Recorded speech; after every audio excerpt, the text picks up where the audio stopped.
Bibiliya bavuga ngo ibyanditswe byera byahumetswe n'Imana kugira ngo byigishe umuntu. Yesu ashimwe. So ibyo tubona muri Bibiliya byose babyanditse kugira ngo bitwigishe tubyigireho. Ijambo nshaka ko tuziga sinzi igihe rizatwara, ariko ndashaka dufate ubuzima bwa Joseph. Haleluya. Twige umukristo mu mahanga kure y'iwabo. Amen. Umukristo mu mahanga ya kure atari iwabo. Tugendere dufate referanse ya Joseph muri Bibiliya. Tuziga amashapitire menshi. Turahera ku shapitire ya 39. Afite Bibiliya cyangwa amatelefone. Reka duhere shapitire ya 37 avuga Joseph atoneshwa iwabo bamugira umwana ufunzwe muri famiye. Shapitire ya 39 ikavuga Joseph nyirabuja mwifuza. 40 tuziga Yosefu asobanura inzozi muri prison. 41 tuziga Yosefu asobanurira umwami Farawo inzozi. 42 tuziga bene Yosefu bakuru ba Yosefu abavandimwe wiwe baza muri Egiputa. 43 tuziga Yakobo asubira muri Egiputa nawe ise. 44 tuziga Yosefu ashira igikombe ciwe mu mizigo ya Benjamin. 45 tuziga Yosefu yirondorera bene se, abwira bene se uwo ari we ko bari bamumenye. 45 tuziga ukuntu Yosefu yananiwe kwiyumanganya imbere y'abavandimwe biwe akarira. 46 tuziga Yakobo aja muri Egiputa. 47 Yakobo ashira Farawo se Yakobo Yosefu ashira ise amujana ibwami kwa Farawo kumwerekana. Uko ndabira ngo muri mu mago yanyu muzasome tuzahana gusa bitworohere kwiga. 49 Yakobo agiye gupfa tuziga hano y'abana be abasezera. 50 ari naho igitabo cy'itangiriro kirangirira tuziga Yakobo apfa, kandi tuzigamo ijambo rya nyuma Yosefu yavuze abwira abavandimwe be ku murongo wa 20, ababwira impamvu yose ibyamubayeho, ababwira yuko yari gahunda y'Imana. Urumva ko ari byiza. Uri mu rugo tugiye kwiga, uri mu rugo mu minsi yawe y'icumweru ndagusaba ngo tubana hari ibyo abantu babamo cyo umwanya gusoma ijambo ry'Imana. Akaba n'igihe wifuza gusoma ijambo ry'Imana ukabura usoma, ugasoma akarongo kamwe hano ugasimbuka ukaja hariya ukashaka amaverse biblique ashaje n'ikibazo ufite ubwo buzima nawe wayemo. Ariko nagira ibibazo ashaka amaverse biblique ashaje na situation yanje, ariko mureke duhere kuri chapitre ya 37 y'igitabo cy'itangiriro tuzagere 50 tuzabana. Uri muri pause mu kazi uri mu rugo wowe mwanya gusoma uzasoma aya mashapitre. Reka dusome rero 39 dusome ku murongo wa 5. Haravuga ngo uhereye igihe yamugiriye igisonga cy'urugo rwe n'icibintu bye byose. Mbabarire 37 ndari nibeshe. 37 n'umurongo wa 3 haravuga ngo Isirayeli ari we Yakobo atonesha Yosefu amukunda birusha iby'abana be bose, kuko ari we yabyaye ashaje, amudodeshereza ikanzu ndende. Bene se bamenya yuko se amukunda birusha ibyabo bose, baramwanga, ntibaje bagira ineza bamubwira. Ubuzima bwa Yosefu narabusomye cyane, ngenda nsangamo birasa n'ubuzima bwa benshi muri twebwe. Ku giti cyanje nagiye nireba, wenda nusoma ukomeza usoma, nagiye nireba ahantu jewe navukiye, noneho ndeba n'ahantu ntuye none kure y'iwacu, harimo ibintu byinshi nagiye nsanga byamfashije cyane, byafashije n'ubuzima bwanje, menya gahunda y'Imana ku buzima bwanje. Hari igihe mu buzima bwacu tugira ibibazo, tukibaza impamvu ibyo bibazo birimo biratubaho, hakaba n'ibibazo biratinda ku buzima bw'umuntu, ukagerageza kubyikuramo bikanga, ukagerageza gusenga bikanga, tumenye impamvu ibyo bintu birimo biraba ku buzima bwawe. Ariko uko tuziga izi nyigisho, umukristo mu mahanga kure y'iwabo uzasangamo ibisubizo byinshi bisa n'ibibazo nawe ufite. Yesu ashimwe.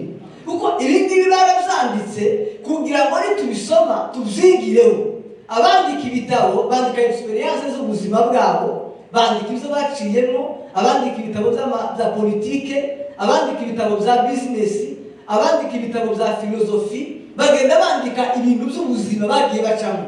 Nta kindi babyandikira ni ukugira ngo mu gihe batazaba bakiriho cyangwa se no mu gihe bazaba bariho, abazabisoma nabo bari mu bihe nk'ibyo bari barimo bibigisha.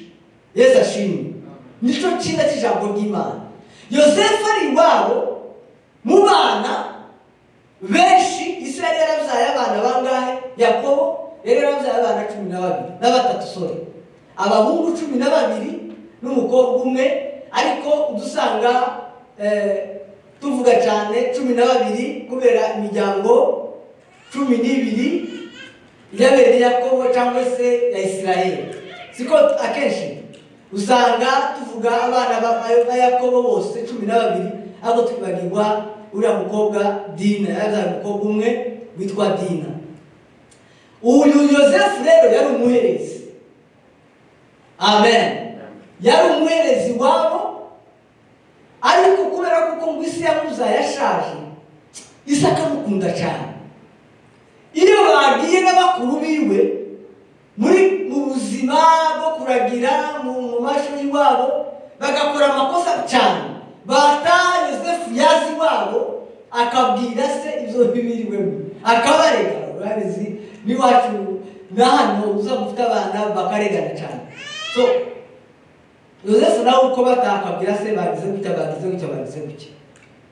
Ise akamukunda cyane kugeraho yamudodeshereje ikanzu ryiza cyane ry'umweru, akarakana yarakunda cyane.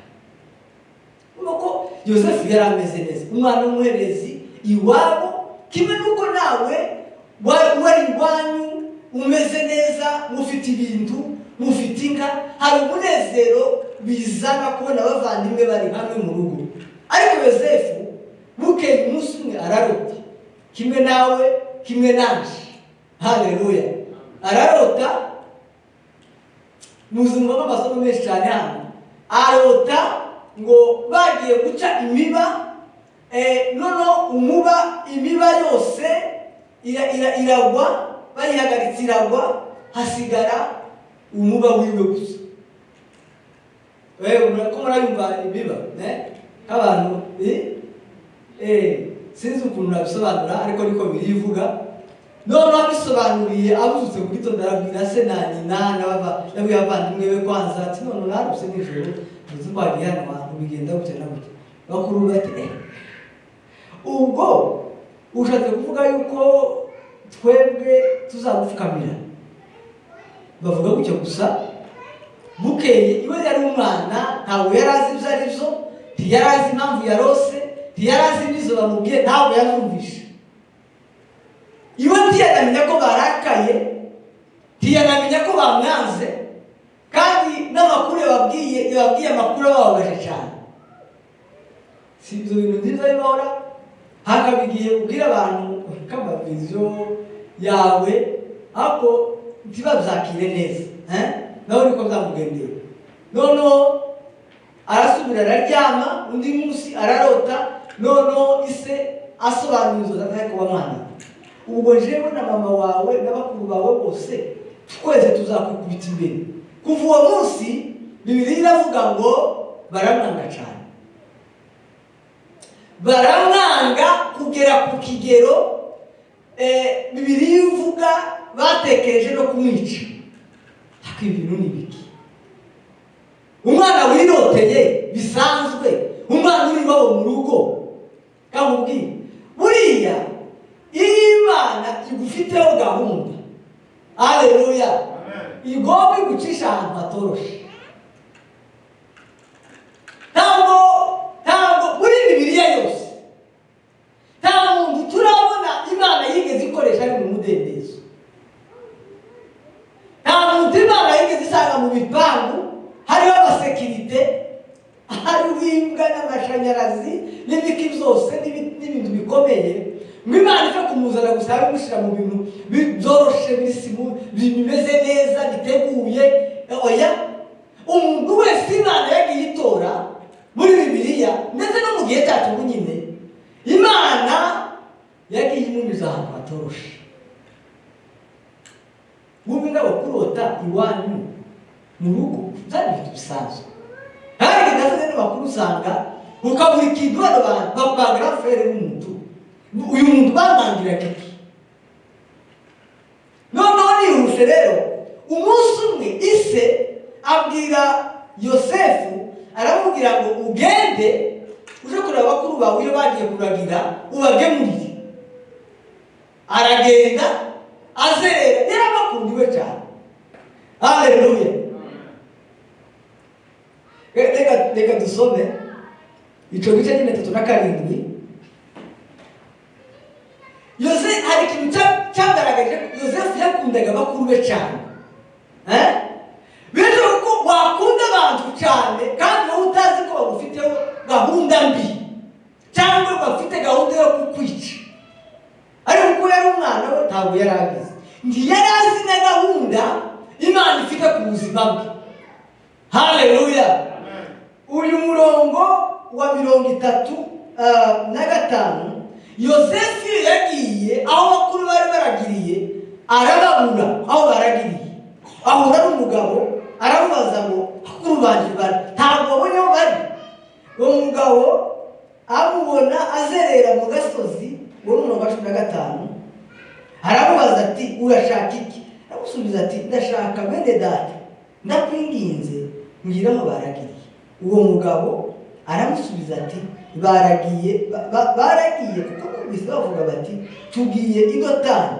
Yosefu akurikira bene se abasaba. Urumva yaba ari bakuru baje gushaka Yosefu, baba barasubiye bakabwira se nabaguze namubuze, ariko we yakunye gushaka aho bari, bigaragaza ukuntu yari abakunze nk'abavandimwe. Haleluya. Tibitangare ko nige wihambira ku muntu ukamukunda, ukamwereka urukundo, ukamugirira neza, ukamushakisha n'igihe atagushaka. N'igihe atagushaka ariko bakakwanga cyane. Uyu Yosefu wadushaka bakuru be ararohara batora, bakimura turutse kiriya bahita bafata gahunda bati dore Karosi, barabatira akazina ngo ni Karosi, bahita bavuga mureke tumwice. Ngo bagereho baramufata, bamwambura rya kanzu ngiwe, baramufata bamujugunya mu rwobo. Uyu ni wa muntu ufiteho gahunda. Haleluya. Ako nibajije wa mwanya Yosefu yari mu cyobo, uyose mu ijambo ry'Imana kugira ngo uze unyumva neza, uze uja muri uwo mwanya. Amen. Reba Yosefu ari mu rwobo, nta kintu yakoze, bakuru be niwe bamutayemo, ari kwibaza ibihe bibazo. Sikoze Mana kuvuze ngo nzaba umutegetsi, nzotegeka papa, nzotegeka mama, kuko abonye ngo inyenyeri n'ukwezi n'ibiki byikubita imbere ye. Ariko Mana Yosefu utegera asomye Bibiliya, nta Bibiliya yari ihari. Ntabwo tubona muri Bibiliya Yosefu bamubwiye Imana. Oya, Yosefu yibazaga ibibazo kimwe n'ibyo wenda nawe wibaza, mu mwobo atawemo n'abavandimwe be. Yosefu yaziraga iki? Haleluya. Ariko ibibazo ugira ahantu urebe iwanyu aho wavukiye, erega abantu benshi turi hano ntituri hano kuko twari twarabipanze. Oya, ni bake. Jewe tumubishe mamavuga. Yesu ashimwe. Ntabwo twari hano kuri scholarship. Hari abantu bari muri Kongo Kinshasa, cyangwa bari ngo Nairobi, bari ku ishuri cyangwa bari mu Rwanda, cyangwa Kampala, cyangwa bari ahandi bakoreza abana babo mu mahanga kwiga. Turi hano kubera circumstances z'ubuzima. Kandi ugiye kwitekereza ahantu batangiriye. Ejo bundi muri iki cyumweru twatuganira n'abantu, umuntu arambutse se hogeze hano. Ndababwira ati jewe naravutse nsanga iwacu muri Kongo habitambara. Navutse nsanga ndi refugee.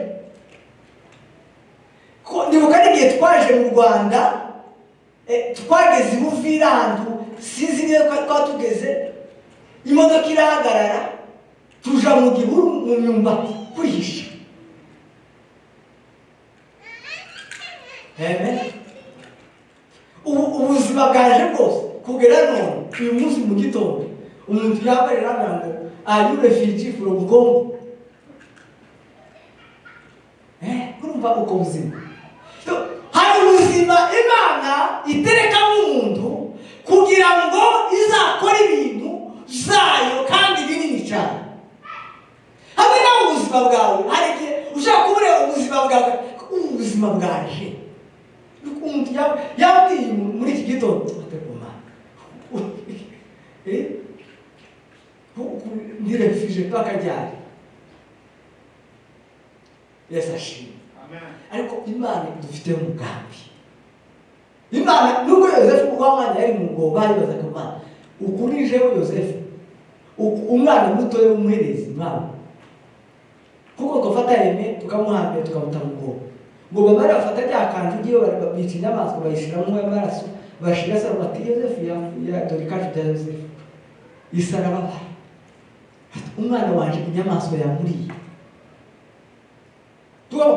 Yakobo yarababaye kugera aho na Yosefu kandi nta kintu cyashoboraga kuzanira Yakobo ibyishimo kuko yari yabuze umwana akunda cyane.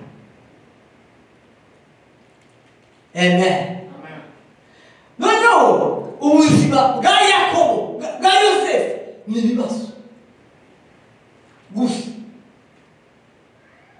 Nibaza ko iyo Imana iyo Yakobo apfira muri Rwabubu agafata abona ibyo yarose, ndamubwira ntabwo uzapfa utabonye ibyo Imana yakubwiye. Haleluya. Imana si umusazi.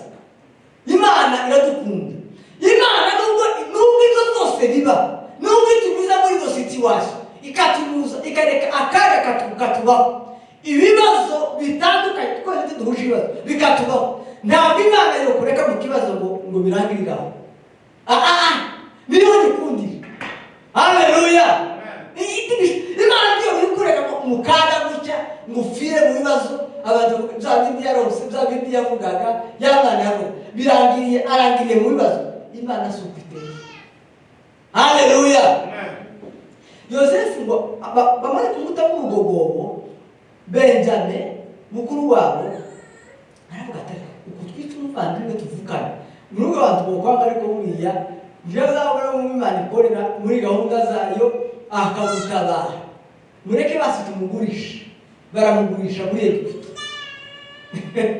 Oyo kugurisha umuvandimwe wawe bayetawe umugobo ntahuzu, baramugurisha. Igihe agezeyo ibwami baramugura kwa Potifari. Kandi ndangiye tuzakomeze chapitre ya 39 na 40. Agezeyo biratangaje cyane, baramukunda. Potifari aramukunda kugera ku kigero yamuhaye ibintu zose zo mu rugo rw'iyo babitegeke. Byarigenze neza. Wenda Yosefu aravuga ati Mana we ndashitse, uzibura nanjye ndaruhutse, simeze nk'abandi baslave abacakara, ndashitse ibwami bari mu mahanga kure y'iwacu ibintu biciyemo kimwe nuko nawe wageze muri Amerika uvuga ati awi Shadraka yabaye muri Europe imyaka 14 siko kimwe nuko yageze akavuga ati mana we ngeze hanze ariko training yari itararangira kuri Joseph. Amen. Teba ndageze hano ko ati Amerika je nageze muri Phoenix umuntu umajana kuri McDonald donc imisi nageze muri Amerika donc naranezerewe amezi 3 ya mbere ane nukuri nkaza mu basiza ahantu ndi. Amen.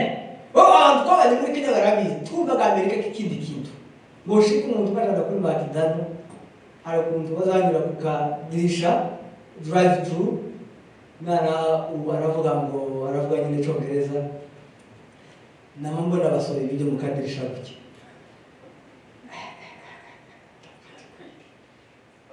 naratashe nazabwira mama ndawe ati tinabonye ibitangaza twagiye ahantu igikuta turakibwira ngo kituhe ibiryo igikuta kiraduha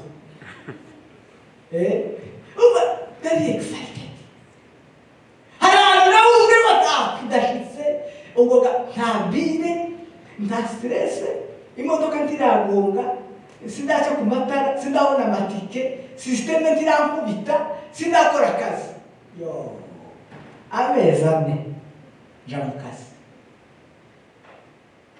Joseph yari muri comfortable ati aburu baje barakoze kunyohereza zibwami tuniyeze igiye Joseph ibintu bimeze neza nyirabuja mwifuza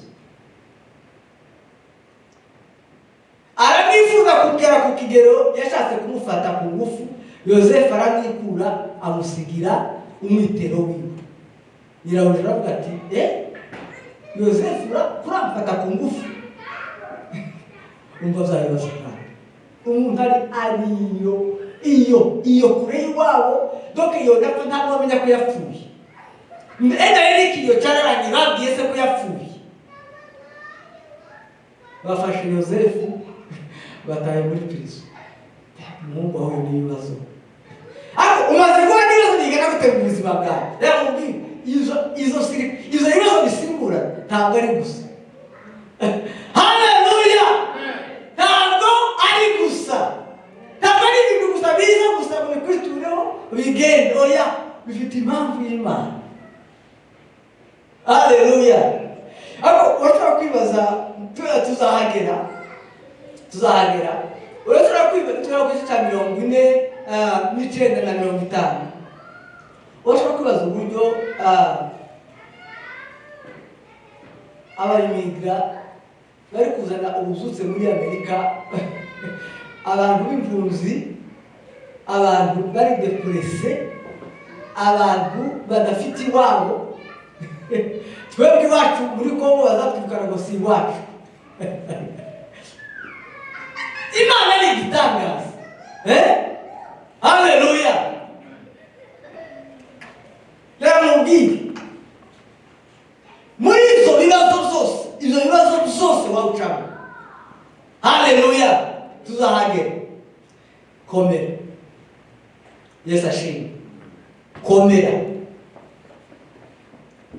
wiba depresse kukubera ikindi bihanirwa none mbwira Joseph yavuye mu rwobo ageze ibwami baramubesheye bamutaye muri prison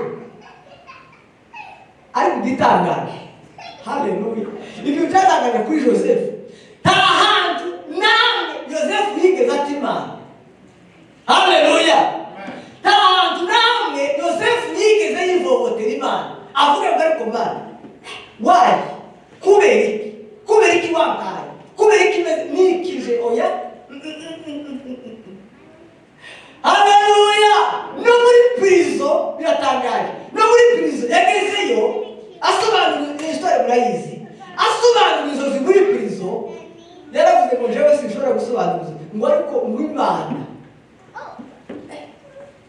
Yesu ashimwe amubwire tugatimana ikibazo nikizi uzuvuga tuvuga ngo Imana ishimwe kuko mbanegereza aho Imana ishaka kushira.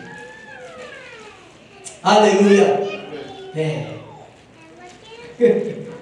Imana ishimwe kuko uri ibibazo ni procedure yo kugera ku bisubizo. Yesu ashimwe. Nawe ireba ahantu baciye. Iyo utahaca tuburira. Uko nuko. Ibibazo iteka byose n'ibikubaho n'ibikwirunaho nubwo tuba tutabizi nubwo tutazi impamvu zatubaye, ariko kubera ijambo ry'Imana turyigiraho dufite experience z'ubuzima bw'abandi bantu n'ibikubaho gutya uzuvuga ngo Mana ndagushimiye ko bwanjye nasatira gahunda yawe ku buzima bwawe. Haleluya. Ndagushimiye ko bwanjye gatera intambwe negera aho ushaka kuja. Nukuri. Haleluya. Nukuri. Namenye neza yuko muri procedure y'ibibazo niyo dukomerera, niyo twumvira Imana, niyo tubonera urukundo. Ikibazo nyuma y'ikindi, ikibazo nyuma y'ikindi, ikibazo nyuma y'ikindi. Ndagize niga ku ishuri kuva mu wa kabiri, data yapfuye niga mu wa mbere, kuva mu wa kabiri kugera imyaka 2 nize kuri Yerika. Sinzi abantu bagishumye bamwe simbazi. Haleluya. Ibizame bimwe nabikoraga ariko bibagiye kwirukana ku ishuri. Amen. Urumva ukuntu ibyo bintu bigoye. Ishuri rirananiranye ndaretse. N'amatibazo wenda ndabikoze. Ariko tahanze waranze reka ngire shakishiza hano. Haleluya. Ikibazo nyuma y'ikindi, ikibazo nyuma y'ikindi. Tuba tuje muri Kenya dutangiye kuburara, dutangiye kwambara ubusa n'ubu twabanaga. Yarasumba cyane si abantu baramuzi brown twabanaga. Yari umuhungu muremure cyane. None nambaraga amashati yiwe. Haleluya. Ubu narabyibushe cyane. Noneho ishati igacika hano ku ikoro. Hari abantu bari bazi bakayihindura urundi ruhande. Ndabona turangira amakoro y'amashati. Bakayihindura ku rundi ruhande. Noneho naho hagashira ugasubiza hahandi uko si bankaps. Ibibazo by'ishuri bireraga kandi ishuri sirishobose cyakishiza hano. Ikibazo nyuma y'ikindi. Ariko hari urwego rw'ikirenga iyo dutegereje Imana, iyo tutivovoteye Imana. Reka mubwire n'ubu turi muri Amerika bamwe turashikaho Imana ishaka. Hari abantu bibeshe bagira ngo byaratunganye. Oya. Haleluya. Hari ahantu Imana ishaka kukujana, irashaka kuguteguza ibibazo. Haleluya. Umugabo intwari, umuntu wita intwari, heroes, ni umuntu waciye muri circumstances zikomeye, ni umuntu waciye mu bibazo biri tough, akabifesinga, akabibamo, akabikiranukiramo Imana, akagaragaza Imana muri byo, akavuga Imana muri byo. Uwo muntu niwe Imana izigeza ahantu kuri success, avuge gutyo. Haleluya. Ni ukuri nitugera kuje kwitira 38 muzotangarira Yosefu ageze imbere ya Farawo. Amen. Mwaboroke tusenga Imana zakomeza niyinga. Ndagusaba ngo mu rugo Bibiliya ni igitabo cyiza cyane. Mugende mukomeze musome chapitre ya 38 na 39. Izo chapitre zibiri nimubona umwanya. Haleluya. Kuko ni byiza kumenya ibyo twizera n'ibyo tubamo para gutoratora tuza twigerera ku Mana. Haleluya. Sizi ibyo rero gucamo, sizi ibingabatera mu ndageze mu cyapa kitararangira hazi kindi kitara. Oya, uvuga ngo ndagushimiye Imana yuko mpanegera aho ushaka ko. Haleluya. Wirira ubate ko Mana kuberikije narize ngo biratunganye, narize ngo birara none oya bwira Imana ngo Mana ndagushimiye ko negereye aho ushaka ko. Kagisenge Imana turagushimiye Mana y'ubwiza, turagushimiye yuko ukiranuka, turagushimiye kandi yuko uri umwizerwa. Ni wowe Mana yacu, niwe buzima bwacu. Ni ukuri kuva aho twavuye kugera aho turi none. Hari igihe Satani atuganiriza akatubwira ngo dusubireyo, akatubwira ngo iriya niho hari heza, ariko nyamara twari twegereje aho ushaka ko tuba Mana yacu. Komeza ubugingo bwacu kandi ukomeze imitima yacu, utumare ubwoba, tumenye yuko tubana na Emanuweli, Imana ibana n'abantu. Yesu wapfuye akazuka, umugaba w'ingabo n'intwari ku rugamba. Nta ntambara twarwanye twatabaranye ngo mbone watsinzwe n'umunsi n'umwe, ntabwo nabibona Yesu. Intambara twazibayemo nyinshi n'izindi uyu munsi tuzirimo, ariko nta nimwe nabona watsinzwe. Ndagushimiye yuko uri mu ruhande rwacu, udukomeze, uduhumura amaso, udutere inyota yo kwiga ijambo ryawe. Icyubahiro kibicaho mu ijuru, icyubahiro kibicaho mu isi, iteka n'iteka ryose ni wowe Mana. Tugukomeye amashyi menshi, gushimira iteka ryose. Amen.